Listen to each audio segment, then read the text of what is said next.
जब उम्मीदें टूट जाएं, जब आसरात छूट जाएं, जब हौसले पस्त हो जाए, ख्वाब चिकनाचूर हो जाए, मंसूबे धरे के धरे रह जाएं, पैरों के नीचे से ज़मीन खिसक जाए, तो इंसान की क्या हालत हो सकती है, ये शख्स से बेहतर कौन जान सकता है। इनसे मिलिए, ये हैं मोहम्मद यूसुफ अहमद, शहर गुलबर्गा के मशहूर व मारूफ ख्वाजा बंदे नवाज कॉलेज ऑफ इंजीनियरिंग के इलेक्ट्रॉनिक्स एंड कम्युनिकेशन डिपार्टमेंट में लेक्चरर हैं।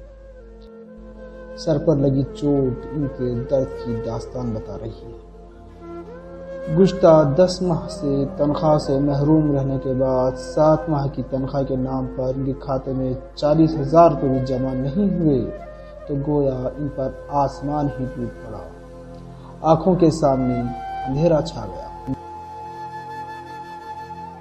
पिछले सैटरडे 6 तारीख को दोपहर में कुछ हमारे अकाउंट्स में पेमेंट क्रेडिट के मैसेजेस आ गए, यानी वही 500 रुपीज़ पर आवर के हिसाब से जब मैसेजेस में देखा 3 से 4 मैसेजेस करीब 12:30 बजे के टाइम, तब पता नहीं मुझे कि एक अजीब तरह के एक फील होगा अंदर, या तो एक ये बोल सकते हैं कि एक मेंटली दबाव, यही मेंटल टेंशन की वजह, ये जो सोच चल रही थी मेरे दिमाग में, यही इसके नतीजे में जो है ना बिल्कुल एक अनकॉन्शियस स्टेज में चले गया मैं, और सडनली जो है ना अपने होश गंवा कर गिर गया।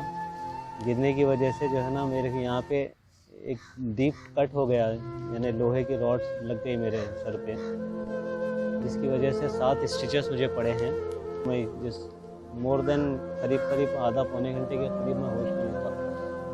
जब मैं स्पॉट पे गिरा तब मैं होश में आया, तब मैं हॉस्पिटल में मुझे स्ट्रेचेस लगा रहे थे, यानी उतनी देर तक जो है ना बिल्कुल मुझे होश नहीं थी।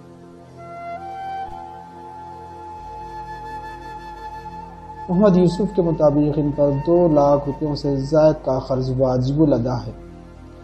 मोहम्मद यूसुफ अब ये सोच कर परेशान हैं, तनख्वाह पूरी नहीं मिली तो 2 लाख रुपयों का कर्ज उतारें कैसे, अपना घर चलाएं कैसे। तो न्यूरो सर्जन का भी यही कहना है कि ये इस तरह का जो ये सीजर कंडीशन जो मेरे साथ हुई, उसमें सबसे बड़ा रिस्क फैक्टर है कि मेंटल डिस्ट्रेस और हेल्पलेसनेस या स्लीप डिसऑर्डर्स या ज़्यादा सोचना, एक्सेसिव थिंकिंग, ये तमाम चीज़ें जो है ना ये एक सीजर कंडीशन के रिस्क फैक्टर्स में शुमार हैं। तो डॉक्टर की एडवाइस ये है कि मैं ज़्यादातर स्ट्रेस ना लूँ।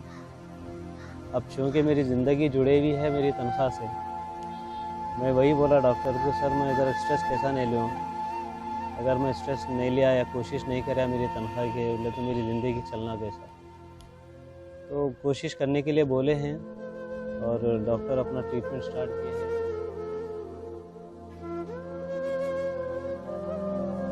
मोहम्मद यूसुफ अहमद के इस हादसे की केबीएन इंजीनियरिंग कॉलेज के टीचिंग स्टाफ में भी काफ़ी फिक्रमंदी देखी जा रही है।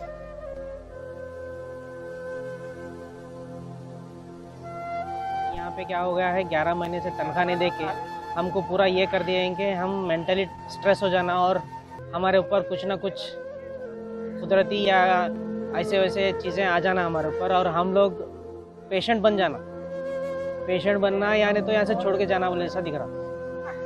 इस तरीके से ये टॉर्चर दिया जा रहा है।